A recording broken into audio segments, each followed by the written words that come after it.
Welcome to Pawnee, Indiana, the greatest town in America, the fourth obese city in America, and home to Sweetums and everybody's favorite mini horse, Little Sebastian. Today, we will be talking about one of the greatest television shows of all time, Parks and Recreation. Over the course of this podcast, we will be discussing iconic characters, memorable moments, and how a proposed spin-off of The Office turned into something greater.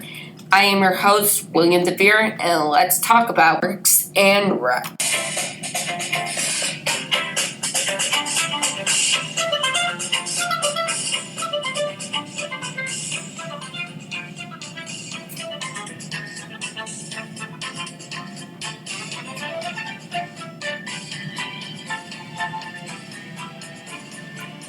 Let's begin the episode by starting it. The first thing we are going to talk about is the first thing we're going to talk about. Today, we are going to discuss about the great Ann Perkins.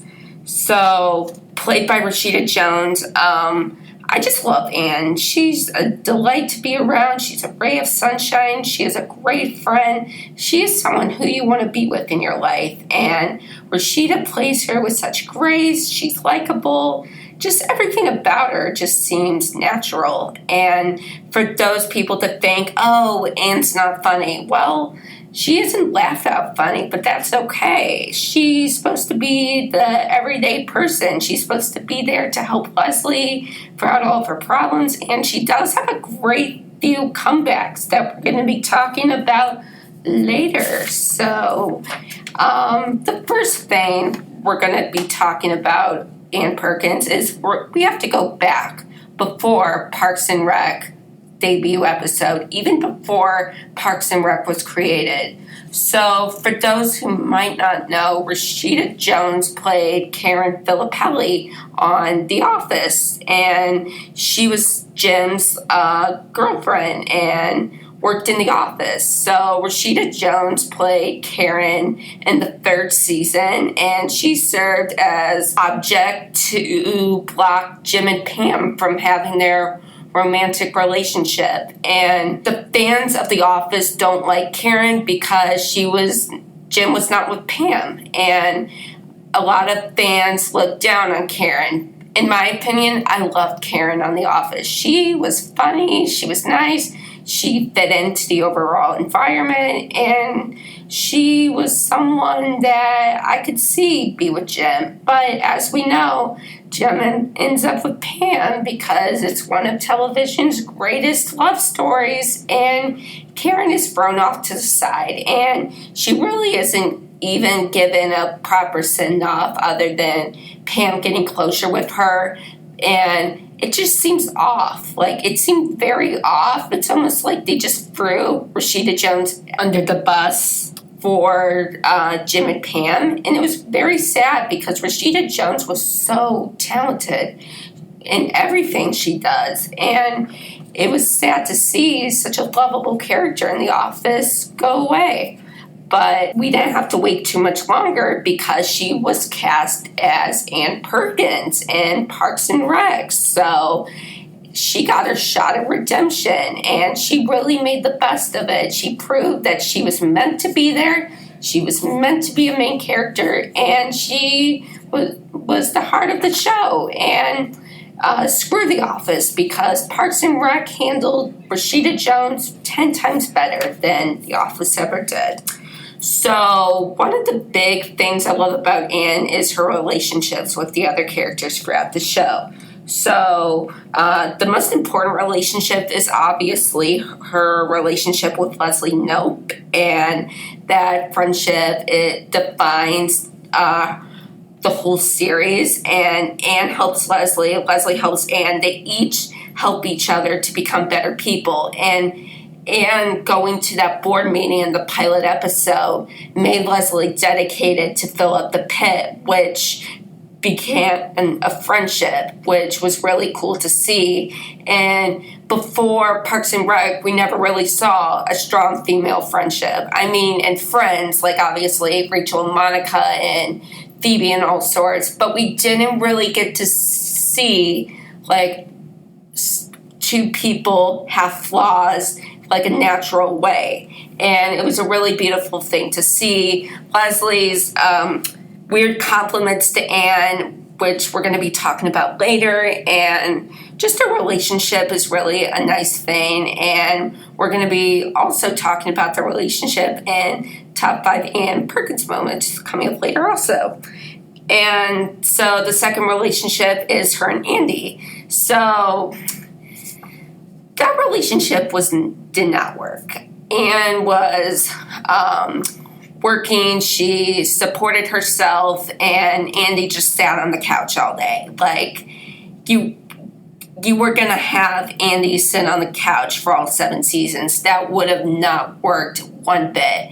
And it's a good thing that Andy ended up with April, because Andy turned out to be this lovable goofball instead of this creep who's living in Anne's pit. And that relationship was kind of like Roy and Pam in The Office, because it kind of signaled that while these two did care about each other, they weren't meant to be together. And it was nice to see Andy and Anne see better people. But before Chris, Anne and Mark. Now, Mark's a very controversial character in Parks and Rec. A lot of fans think he's boring. I think he would belong better in The Office than he would have done in Parks and Rec. Their relationship just didn't work. They had zero chemistry. I'm happy Mark left after season 2. I'm glad they didn't put him back in. He just felt wrong.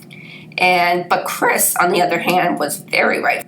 Literally, as Chris used to say. Anne's laid-back personality and Chris's Anne Perkins and very stressed out personality really mended together very well. And it was very funny to see, like, in the hospital when Chris says, "Stop pooping" to himself, and him laying on the floor and Anne trying to pick him up. It was a sign that these two are meant to be together. Rob Lowe and Rashida Jones had great chemistry together, and we're going to be talking about their relationship later also. We have a lot of stuff to talk about later, which is cool. But they broke up in between their initial relationship and their final relationship in season 6, and one of the people Anne dated was Tom. No, how that turned out, they broke up, and Tom, all he wanted was a romantic relationship and to woo Anne with expensive gifts, and Anne was not buying it. Let me tell you, we're going to be talking about a relationship we don't see as much in Parks and Rec, but when they do have a relationship, it is top tier. It's with Anne and Ron. So Ron refers to Anne as the nurse, and tries to become Ron's friend. Like, she really isn't talking to him throughout the season. They aren't really together throughout the season, but when they are, it's really special to see because they work really well together in a way you wouldn't have think was imaginable. And the finally relationship is April and Anne. So Anne is, if you've seen the show Wednesday, Anne is Enid, and April's Wednesday. It's like pairing a dog and a cat together. April wants nothing to do with Anne. She thinks Anne is a loser. She thinks Anne is corny. She doesn't like Anne. And she shows that very much to Anne also. And Anne goes out of her way to try to befriend April, and April sometimes wants to be her friend, and other times, nope. And that brings us to the top 5 Anne Perkins moments. Coming in number 5 is Anne trying very hard to get Ron and April to talk to her in season 4, episode 3, Born and Raised. That's a great moment. She does everything she can. She even talks about what kind of phone they have, and April says, "I'm not looking at a phone," while she is looking at a phone. And finally, Anne gets Ron and April to talk to her when she tells about a gross medical story, and it's very funny to see because Ron calls her the nurse, and he calls her Julie instead of Anne, which is pretty hilarious. And coming in number 4 is a great moment for a lot of fans. It's Anne, April, and Donna singing Time After Time in Season 5, Episode 16, titled Bailout.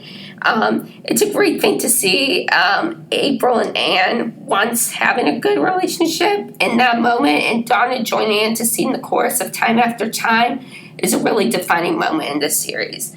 Coming in number 3 is Anne goes off on April while April is sick in Season 3, Episode 2, Flu Season. So April is pretty mean to her while she's in the hospital with the flu because Anne had kissed Andy, which April had a crush on Andy, and that's when April started to resent Anne, and she was making threats about how the nurse is trying to smother me with a pillow, and she wouldn't talk to her, and Anne kept her composure up until when she got off work, and she laid into her, and I cannot say what she said on this podcast because it's school rules. So coming in number 2 is Chris's proposal to Anne. So that is a pretty funny moment. It could have been a very sweet moment, but it actually turned into a funny moment because Gary, Larry, Terry, Jerry was in the background, and he must have eaten something while Chris was giving this delightful proposal to Anne, and Jerry just started choking, and it was like he was coughing, and he was like, I'm so sorry, and they did nothing, and it was pretty funny, but also very sweet about Chris and Anne. And coming in number 1, I love when Leslie comes and visits Anne after she gave birth, and that's a very sweet scene because Leslie was trying to find someone to replace Anne, and Anne told her that she didn't need to find anyone because their friendship was so great. And plus, Anne said that Chris was helping with other deliveries to explain Rob Lowe's absence on the show. So normally this would be the end of the podcast, but I want to do the top 5 Leslie No weird compliments to Anne. So I'm going to be Leslie now.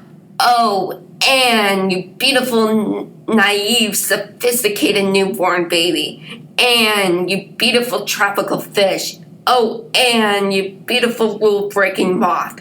Oh, Anne, you perfect sunflower. Anne, you poetic, noble land mermaid. These make me laugh so hard because what all Leslie could have said was, I love you, Anne. Instead, she's trying to make these weird compliments, and let me tell you, they are funny.